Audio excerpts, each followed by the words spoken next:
Have you ever wondered who would win if a samurai and a ninja faced each other? Or what really separates these two legendary warriors? And more importantly, could they still be living among us today, just in different clothes? I'm standing in the middle of modern Tokyo, a city of lights, noise, and neon towers. But right here, between the skyscrapers and the crowded streets, their shadows still linger. On the wall of an old shop, there's a painting of a samurai holding his sword high, right beside a ninja disappearing into the dark. And I can't help thinking, how did these two become such different symbols of Japan? To find out, we need to go back nearly 1,000 years to feudal Japan. Back then, Japan was a land divided.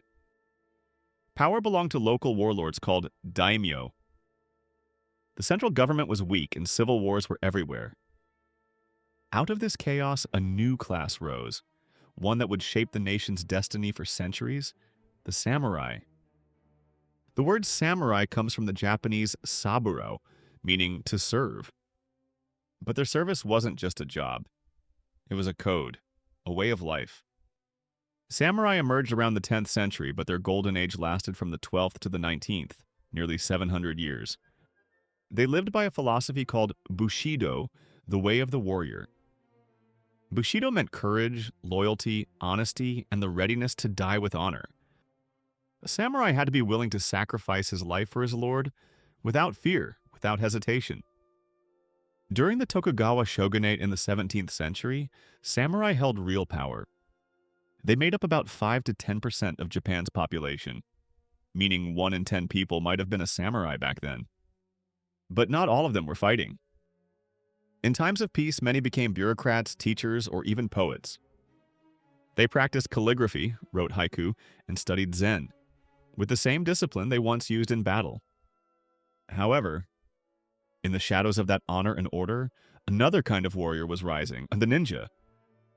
Unlike the noble samurai, ninjas often came from the lower classes. They didn't follow Bushido. They followed survival. Ninjas, or shinobi, were masters of espionage, infiltration, and sabotage. In the 15th and 16th centuries, when Japan was torn apart by civil wars, they became the secret weapons of warlords. They trained in remote mountain villages like Iga and Koga, mastering stealth, disguise, poisons, and psychology. In fact, ninjas were Japan's first organized intelligence agents. Some historical records say that in the Battle of Okahazama in 1560, ninjas' night infiltration helped turn the tide of war. And those famous black suits? Total myth, created by stage plays centuries later. In reality, ninjas dressed like peasants, monks, or merchants to blend in. Unlike samurai who carried the elegant katana, ninjas used whatever worked: throwing stars, smoke bombs, ropes, even chemicals. But deep down, they weren't so different. Both fought for their lords. Both fought for Japan, just in opposite ways. One in the light, one in the dark. Still, time changes everything. By the 19th century, Japan entered the Meiji era, a time of modernization and Western influence. The samurai way no longer fit the New World. In 1876, the government banned the wearing of swords in public. Just imagine, centuries of pride and honor suddenly outlawed. Many samurai felt lost and rebelled. The last great rebellion happened in 1877, led by Saigo Takamori, later known as the Last Samurai. After that, the age of samurai was over. But their spirit wasn't. Bushido lived on, in Japan's military, in its education, and later even in its business culture. Loyalty, sacrifice, discipline, values that still shape Japanese life today. And what about the ninjas? When the wars ended, they faded from sight, but not from memory. In the 20th century, they came back through books, films, and anime. Movies like Shinobi no Mano in the 1960s revived the legend.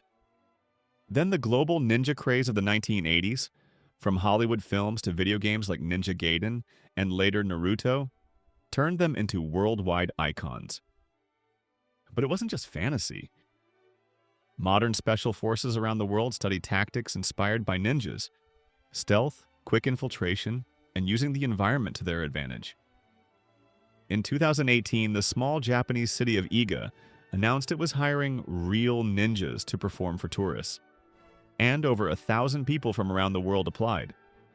So yes, ninjas are still among us. Maybe not hiding in the shadows, but teaching martial arts, performing stunts, or coding behind screens. And samurai? They're still here too, in the spirit of people who live with discipline, honor, and loyalty. When someone talks about the samurai spirit, it's not about swords anymore, and it's about mindset. Even in the tech world, some programmers call themselves code samurai, proud of their precision and focus. And maybe ninjas are today's hackers. Quiet, invisible, moving through the dark web instead of the battlefield. The world has changed, but light and shadow still exist, side by side. Inside each of us, there's a samurai and a ninja. One follows principles. The other fights for survival. One stands tall. The other moves unseen. And maybe that balance is what makes us human. So here's the question. In today's world of speed, technology, and AI, which one is stronger in you? The disciplined samurai? Or the silent ninja? Tell me in the comments. Maybe they're both already there inside you.